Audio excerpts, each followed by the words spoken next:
നമസ്കാരം. രാജ്യത്തെ പ്രധാന സ്ഥാപനങ്ങളെ ലക്ഷ്യമിട്ട ഭീകരാക്രമണ പദ്ധതി സുരക്ഷാ ഏജൻസികൾ പരാജയപ്പെടുത്തിയതായി കുവൈറ്റ് ആഭ്യന്തര മന്ത്രാലയം അറിയിച്ചു.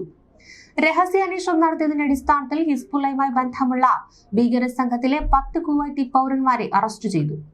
ഇവർ വിദേശ സംഘങ്ങളുമായി ചേർന്ന് ലക്ഷ്യമിട്ട കേന്ദ്രങ്ങളുടെ വിവരങ്ങളും ലൊക്കേഷൻ കോർഡിനേറ്ററുകളും കൈമാറുവാൻ ശ്രമിച്ചുവെന്നാണ് അന്വേഷണത്തിൽ കണ്ടെത്തിയത്.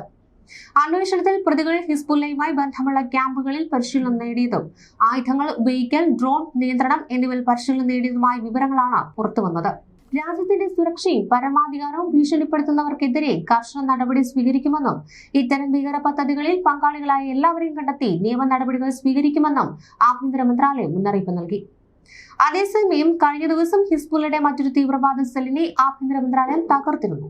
തീവ്രമായ നിരീക്ഷണങ്ങൾക്കൊടുവിൽ സുരക്ഷാ ഏജൻസികൾ നടത്തിയ നീക്കത്തിലാണ് സംഘം വലയിലായത്. 14 കുവൈറ്റ് പൗരന്മാരും 2 ലബനൻ സ്വദേശികളും ഉൾപ്പെടുന്നതാണ് ഈ സംഘമെന്ന് അധികൃതർ വ്യക്തമാക്കി.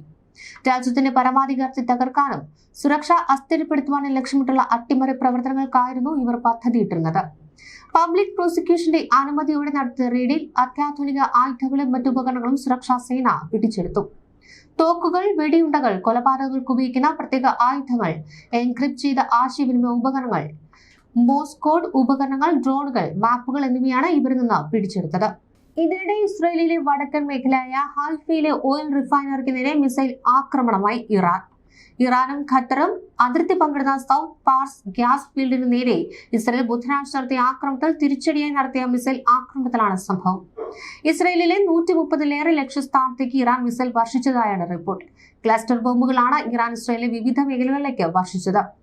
1 മണിക്കൂറിനുള്ളിൽ 5 മിസൈലുകൾ ഇറാൻ പ്രയോഗിച്ചുവെന്നാണ് ടൈംസ് ഓഫ് ഇസ്രായേൽ റിപ്പോർട്ട് ചെയ്യുന്നത്. ഇറാന്റെ ആക്രമണത്തിന് പിന്നാലെ മേഖലയിൽ വൈദ്യുതി വിതരണം ഭാഗികമായി തടസ്സപ്പെട്ടതായാണ് ഇസ്രായേൽ ഊർജ്ജ മന്ത്രി എലി കോഹൻ വ്യാഴാഴ്ച പ്രസ്താവനയിൽ വ്യക്തമാക്കിയത്. വൈദ്യുതി ബന്ധം പുനഃസ്ഥാപിച്ചുവെന്നും ഇസ്രായേൽ വിശദമാക്കിയിട്ടുണ്ട്. പവർ ഗ്രിഡിനുണ്ടായ കേടുപാടുകൾ സാരമുള്ളതല്ലെന്നും എലി കോഹൻ വ്യക്തമാക്കി. ഹൈഫയിലെ റിഫൈനറിക്ക് നേരെ നടന്ന ആക്രമണത്തിന്റെ ദൃശ്യങ്ങൾ പുറത്തു വന്നിട്ടുണ്ട്. ഇസ്രായേലിലെ ഏറ്റവും വലിയ പവർ ഗ്രിഡുകളിലൊന്ന് സ്ഥിതി ചെയ്യുന്ന മേഖലയാണ് ഹൈഫ. ഇന്ധനവും കെമിക്കലുകളും വലിയ രീതിയിൽ നിർമ്മിക്കപ്പെടുന്ന മേഖല കൂടിയാണ് ഇസ്രായേലിലെ ഹൈഫ. മിസൈൽ ആക്രമണത്തിൽ ആർക്കും പരിക്കേറ്റിട്ടില്ല എന്നാണ് പുറത്തുവരുന്ന വിവരം. വീണ്ടും ആക്രമിക്കപ്പെട്ട സംയമനം പാലിക്കില്ല എന്നാണ് ഇറാൻ വിദേശകാര്യമന്ത്രി അബ്ബാസ് അറാഗ്ചി വിശദമാക്കിയത്. ലോകത്തിലെ ഏറ്റവും വലിയ പ്രകൃതിവാതക പാടത്തിന്റെ ഭാഗമായി ഇറാന്റെ സൗത്ത് പാസിന് നേരെ ഇസ്രായേൽ ആക്രമണം അമേരിക്കൻ പ്രസിഡന്റ് തള്ളിയിരുന്നു. ഇസ്രായേൽ രോഷം തീർക്കുവാനായി നടത്തിയ ആക്രമണമാണ് സൗത്ത് പാസിന് നേരെയുണ്ടായത്. വളരെ കുറഞ്ഞ മേഖലയാണ് ആക്രമണം ഉണ്ടായത്. ഈ ആക്രമണത്തെക്കുറിച്ച് അമേരിക്കയ്ക്ക് ഒന്നും അറിയില്ല. നിർഭാഗ്യവശാൽ ഇറാനും ആക്രമണത്തെക്കുറിച്ച് അറിഞ്ഞിരുന്നില്ല. ഖത്തറിന്റെ NNG ശാലയ്ക്ക് നേരെയുണ്ടായ ഇറാന്റെ ആക്രമണം നീതീകരിക്കാനാകാത്തതും അന്യായവുമാണ്. അതീവ പ്രാധാന്യമുള്ള മേഖലയ്ക്ക് നേരെ ഇസ്രായേലിൽ തുടർ ആക്രമണങ്ങൾ ഉണ്ടാകില്ല എന്നാണ് ഡൊണാൾഡ് ട്രംപ് വിശദമാക്കിയത്.